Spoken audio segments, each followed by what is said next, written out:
Kita masuk mempraktekkan, ingat masuk kamar mandi, dua hal yang sangat penting. Pertama, langkahkan kaki kiri kita dulu ya. Jadi masuk nanti melangkah kaki kiri sambil mengucapkan ya, Allahumma inni a'udzubika minal khubuthi wal khaba'ith. Ya Allah, aku berlindung kepadamu dari berbagai godaan setan, baik berjenis kelamin laki-laki ataupun perempuan yang membawa pada suasana yang tidak menyenangkan. Ingat ya, banyak hal yang kotor, supaya tidak berlama-lama, fokus kaki kiri, langkahkan masuk, kemudian doa yang tadi disampaikan, dan bersiap kita mencoba untuk mempraktikkan. Nah, ini saya ingin jelaskan dulu sama teman-teman bahwa posisinya ini saya tampilkan yang komplit ya, komplit dalam pengertian bahwa di kekinian kan kita bisa menggunakan keran seperti ini kan? Kemudian juga ada yang menggunakan gayung seperti ini ya, atau juga menggunakan shower seperti ini ya. Ini belum saya nyalakan dulu untuk memudahkan, nanti kita bisa gunakan secara bersamaan. Baik, yang pertama berdasarkan praktek dari hadis yang telah kita bacakan tadi, maka kita mulai dengan mencuci telapak tangan terlebih dahulu ya, dengan semua jari-jari yang melekat di dalamnya. Karena itu penting bagi kita untuk mencontohkan. Pertama, karena kita akan coba menggunakan keran terlebih dahulu, maka ini kita geser dulu ya embernya. Jadi tidak kita coba tadahi di bawahnya dulu, supaya air yang diduga tidak bersihnya itu tidak langsung masuk ke dalam bagian ember atau bejana ya. Walaupun nanti beberapa bagian dari proses kita untuk melakukan tuntunan syariat ini bisa kita tadahi dengan air ya. Jadi kita basuh dulu seperti ini teman-teman sekalian ya. Nah seperti ini. Nah, tentu kita ucapkan bismillah dalam hati ya. Demikian. Nah, seperti ini. Jadi rasa sudah bersih teman-teman sekalian, boleh kita matikan ya. Lalu kita tadahi begini ya, supaya tidak terlampau banyak nanti air yang mengalir keluar sehingga berlebihan ya, dan sangat tidak disukai berlebihan. Baik, kemudian setelah itu kita coba nyalakan dulu teman-teman sekalian ya. Lalu siapkan sabun. Ini sabun ya, sebelumnya sudah ada. Siapkan sabunnya dulu. Nah, ini sabun penting karena nanti di dalam hadisnya teman-teman sekalian, itu nanti saat membasuh kemaluan, itu tangan setelah itu dibasuh dulu menggunakan tanah. Dalam hadisnya itu ya, tanah. Nah, ini sebagai pengganti dalam konteks tanah itu bisa menggunakan apa? Menggunakan sabun ya. Jadi intinya membersihkan kotoran, mungkin bakteri atau yang lain yang melekat di dalam tangan setelah membasuh kemaluan. Tadi sudah kita tangan sudah kita basuh ya, sudah kita bersihkan. Setelah itu kita lebih baik sambil jongkok seperti ini ya, sambil jongkok karena mungkin sisa-sisa dari bagian tubuh kita bisa juga dikeluarkan untuk mengalir. Kemudian setelah itu dibersihkan bagian kemaluan ya. Jadi ambil air, teman-teman bersihkan bagian kemaluan dengan rapi, dengan bersih. Nah, setelah kemudian ini hadis tadi yang tidak sempat saya bacakan ya, hadis yang keduanya, karena untuk mempercepat ya, untuk mempercepat waktu praktek. Jadi nanti setelah dibersihkan, ambil sabun ya, di sabun diambil secukupnya, kemudian nah seperti ini ya. Nah kita bisa kemudian cucikan dulu, basuhkan, kemudian baru kita bilas dengan menggunakan air seperti ini ya. Nah sudah selesai. Baik, nah, ini sudah bersih bagian kemaluan. Lalu setelah itu kita bersiap untuk berwudu seperti wudunya sholat ya. Jadi ini saya coba singkapkan dulu teman-teman sekalian ya, sampai sini supaya ini bagian siku juga bisa ada batas yang terlihat seperti ini ya. Nah, kita mulai wudhu seperti halnya wudhu untuk sholat. Nah ini seperti biasa ya. Nah boleh kalau mau begini lagi, ini kan sudah bersih di tangan tadi ya, begini. Nah sudah berniat dalam hati kita ya, bismillah sudah kita ucapkan juga ke dalam hati kita. Kita mulai ya. Nah ini kita bisa berkumur-kumur seperti biasa.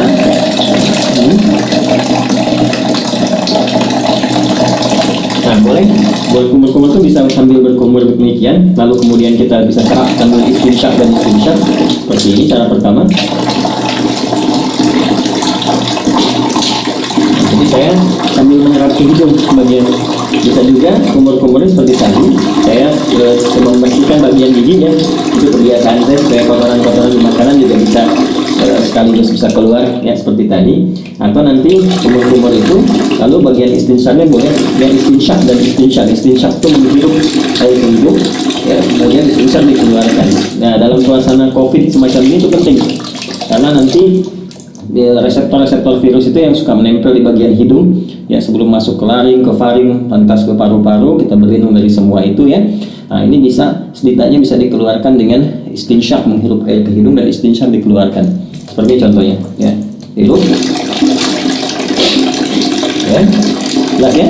Baik. Nah, ini teman-teman sekalian sudah. Kemudian seperti biasa, ke wajah ya.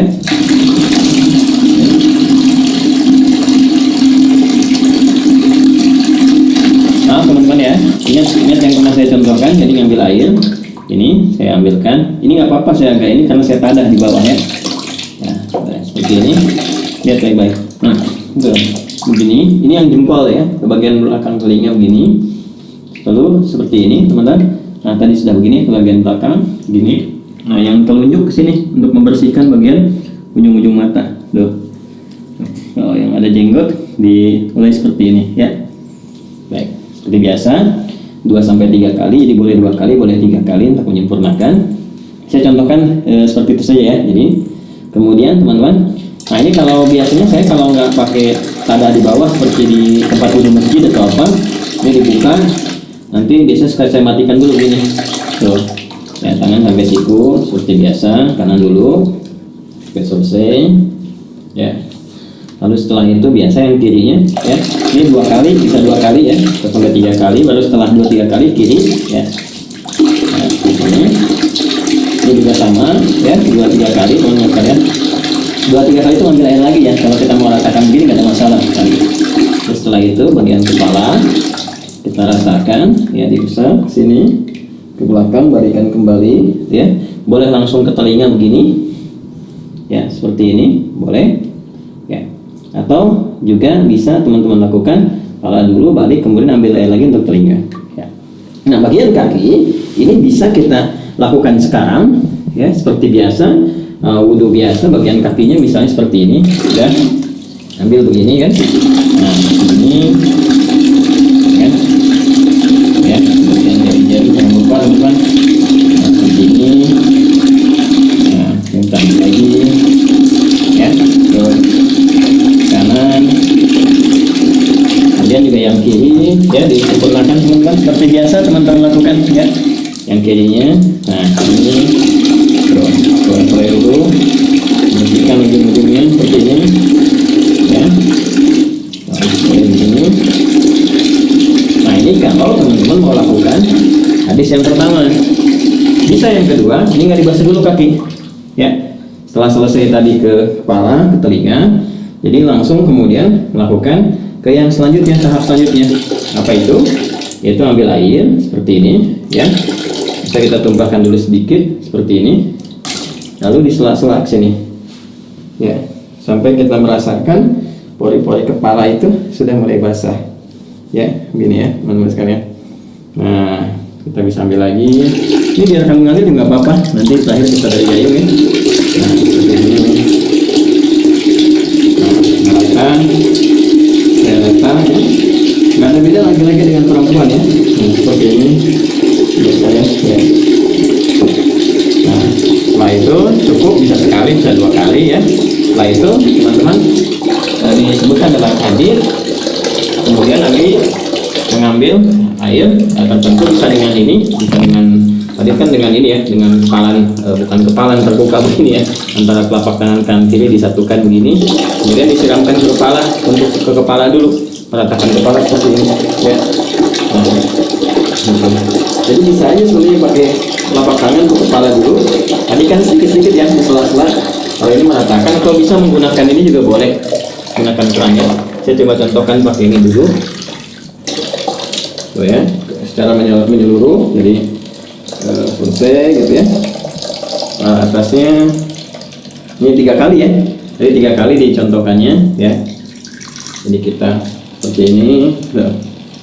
Ya, boleh pakai gayung juga, ini untuk kepala dulu ya. Tadi kan kepala.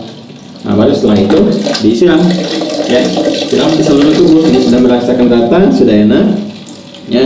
Nanti ada hikmahnya loh, kenapa kepala dulu gitu. Itu ada hikmahnya ya, termasuk nanti terkait dengan kesehatan, kesegaran tubuh, dan juga bagaimana menghidupkan kembali semangat dalam beraktivitas supaya nggak malas, lemas, kemudian daya pikir jadi kuat dan sebagainya ya. Lalu kemudian membantu secara sempurna dari bagian kanan sampai ke kiri sampai dengan selesai. Ini kalau kepala kuda kita turun dari sini ya, nah sampai selesai, terus ratakan ya, jadi tidak penting ini, terus ratakan sampai dengan selesai ya, sampai selesai semuanya ya. Sabun seperti biasa. Nah kalau pakai shower, nah ini ya di atas ini. Nah ini saya turunin dulu ya, biar memudahkan, biar nggak ini sama kamera, kan ini bisa begini juga ya. Nah ini tinggal begini aja, atau dipasang di atas seperti tadi ya. Nah ini pasangkan lagi, nah ya. Kemudian seperti ini, nah ini sudah rata ya, sebelah kanan ini pakai apa, pakai sabun dan seterusnya. Nah kemudian selesai teman-teman sekalian. Nah ya, jadi ini sudah disabunin, udah rata semua. Nah kalau bagian pertama tadi yang kakinya belum dibasuh, belum dibersihkan, maka berpindah tempat ya. Berpindah tempat tuh gini, supaya tidak teraliri oleh air yang tadi sudah kita basuhkan ke tubuh kita, sehingga masih bercampur kotoran-kotoran yang mungkin tidak mengalir sempurna. Itu ya hikmahnya. Maka berpindah sedikit, pindah sedikit kan.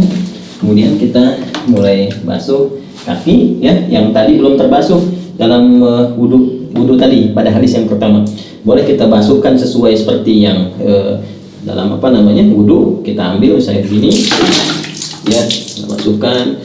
Nah seperti ini ya, ini basuh kaki secara sempurna ya kan. Lagi nah seperti ini ya. Atau karena saat mandi tadi kan sudah dibersih, gosok-gosok, bisa tinggal begini juga bisa ya, begini bisa. Nah seperti itu. Nah cuma kalau kita ambil hadis yang kedua, kita ingin gunakan wudhunya sempurna sampai dengan ke kaki seperti tadi saya contohkan, maka yang terakhir nggak perlu dilakukan lagi ya, cukup kita siram aja untuk selanjutnya kan, selesaikan dan sudah selesai. Nah karena sudah mandi besar itu menghilangkan hadas-hadas yang besar, otomatis yang kecil juga hilang ya, jadi tidak perlu kita berwudu kembali. Kalaupun ada yang ingin berwudu kembali ya tidak dipersalahkan juga, tapi karena sudah selesai kan tadi wudu sudah, kemudian mandinya juga sudah, jadi tidak wudu pun ya tidak menjadi persoalan, tidak perlu wudu lagi, tinggal pakai handuk ya, diselesaikan, dirapikan dan selesai tuntas. Nah ini teman-teman admin nggak bawakan anduk jadi saya harus keluar untuk contohkan dulu, keluar kamar mandi dengan menggunakan kaki kanan ya. Kita keluarkan menggunakan kaki kanan seperti ini ya, sambil kita mengucapkan ghufranaka ya, ghufranaka ta alhamdulillahilladzi adhaba 'anil adha wa 'afani ya. Ya Allah ampuni kami, ya Allah maafkan, karena saat tadi di kamar mandi kan kita nggak berzikir ya, nggak mengucapkan kalimat thayyibah, dan dalam situasi tempat yang tidak bersih dan penuh dengan godaan-godaan setan. Kemudian kita juga bersyukur pada Allah, segala puji bagi Allah yang telah menghilangkan berbagai gangguan dan menyehatkan kita setelah kita mandi kembali. Jadi mandi itu ada kaitan dengan kesehatan, kekuatan. Nah, itulah Islam mengajarkan kita. Teman-teman sekalian, itu yang bisa di-share, disampaikan. Wah ini udah dicontohkan sepenuh hati, fisik dan jiwa.